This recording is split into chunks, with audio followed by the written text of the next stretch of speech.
Assalamualaikum warahmatullahi wabarakatuh. Pada kesempatan kali ini saya akan menjelaskan tentang rukun iman. Rukun iman ada 6, yaitu iman kepada Allah, iman kepada malaikat, iman kepada kitab Allah, iman kepada Rasul, iman kepada hari akhir, dan iman kepada qada dan qadar. Pengertian dari iman tersebut ialah rukun, artinya penopang yang kuat serta saling berhubungan antara satu dengan yang lain, yaitu satu kesatuan. Iman berarti ucapan lisan, pembenaran hati, dan pembuktian perbuatan. Bukan iman yang hanya dengan cita-cita dan angan-angan, akan tetapi iman adalah apa yang terkristal di dalam hati dan dibenarkan dengan perbuatannya. Al-Quran memerintahkan orang beriman untuk ikhlas dalam melaksanakan keimanannya. Rukun iman artinya nilai-nilai dasar yang mengikat keimanan seseorang. Lanjut kepada rukun iman yang pertama, ialah rukun iman kepada Allah. Fitrah manusia pasti akan berdoa kepada Allah Subhanahu wa taala dalam keadaan terdesak maupun dalam keadaan kesulitan.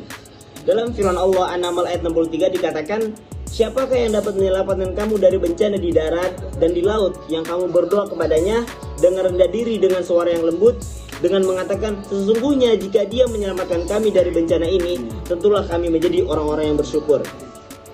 Secara akal, tidak mungkin alam semesta tidak ada yang menciptakannya. Atau siapakah yang telah menciptakan langit dan bumi dan yang menurunkan air untukmu dari langit, lalu kami tumbuhkan dengan air itu kebun-kebun yang berpemandangan indah, yang kamu sekali-sekali tidak mampu menumbuhkan pohon-pohonnya. Apakah di samping Allah ada Tuhan yang lain? Bahkan sebenarnya mereka adalah orang-orang yang menyimpang dari kebenaran. Secara indrawi kita dapat merasakan kebenaran Allah Subhanahu wa taala saat kita berdoa atau di saat-saat yang lainnya. Bagaimana kita mengimplementasikan iman kepada Allah? Yang pertama ialah beriman kepada Allah Subhanahu wa taala dan segala sesuatu yang berkaitan dengan ajaran dan ketentuannya, yaitu tauhid rububiyah, uluhiyah, dan asma wa sifat. Yang kedua, tidak mengharap, tidak takut, dan tidak menyembah melainkan hanya kepada Allah Subhanahu wa taala.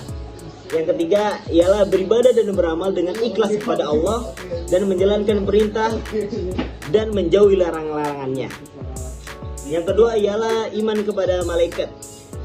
Iman kepada malaikat ialah mengimani wujud malaikat yang merupakan makhluk dan hamba Allah yang bersifat gaib, yang diciptakan dari cahaya, memiliki tugasnya masing-masing dan memiliki sayap. Kita diwajibkan juga untuk mengenal nama-nama malaikat seperti malaikat Jibril, Mikail, Israfil, Israil, Munkar, Nakir, Rokib, Atid, Malik, dan Ridwan. Dan juga kita harus mengetahui sifat-sifat dari malaikat tersebut. Kemudian bagaimana kita mengimplementasikan iman kepada malaikat, yaitu bertanggung jawab dalam hidup untuk selalu berusaha melaksanakan perintah Allah dan tidak maksiat kepadanya, karena sadar semua perbuatan kita dicatat dan diawasi oleh Allah Subhanahu wa taala melalui para malaikat. Kemudian tidak merasa sombong dengan ibadah dan kebaikan yang dilakukan, karena malaikat pun tidak sombong dengan ibadah yang mereka tak kenal lelah. Yang ketiga ialah iman kepada kitab Allah, yaitu iman kepada kitab Allah, mengimani bahwa Allah telah menurunkan kitab kepada para rasul pilihan. Yang kedua adalah mengimani bahwa Al-Quran merupakan firman Allah yang diturunkan kepada Nabi Muhammad SAW sebagai pedoman hidup para manusia. Lalu yang keempat ialah iman kepada Rasul. Iman kepada Nabi atau Rasul, Nabi dan Rasul, yaitu mengimani nama-nama Nabi dan Rasul, meyakini risalah yang dibawa oleh mereka dari Allah Subhanahu wa taala dan membenarkan berita-beritanya dan mengamalkan syariat yang disampaikan olehnya. Kemudian yang kelima ialah iman kepada hari akhir. Iman kepada hari akhir ialah meyakini akan terjadinya kehancuran alam semesta dan digantikan dengan kehidupan akhirat yang kekal dan abadi, dan meyakini bahwa setiap manusia akan mendapatkan balasan yang adil di hadapan Allah Subhanahu wa taala. Beriman kepada hari akhir mempunyai konsekuensi, yaitu meyakini adanya balasan yang bersifat abadi dari Allah Subhanahu wa taala sesuai dengan perbuatan yang kita lakukan di dunia.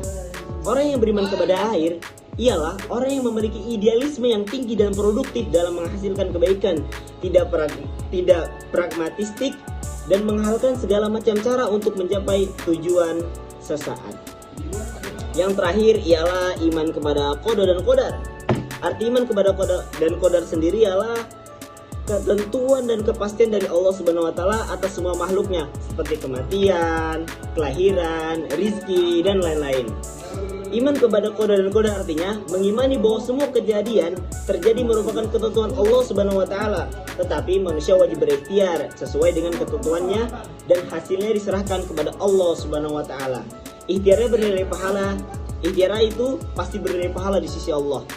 Hikmah dari keyakinan ini supaya kita tidak sombong ketika berhasil dan tidak putus asa ketika kita belum berhasil. Mungkin sekian dari penjelasan saya. Kurang lebihnya mohon maaf. Wassalamualaikum warahmatullahi wabarakatuh.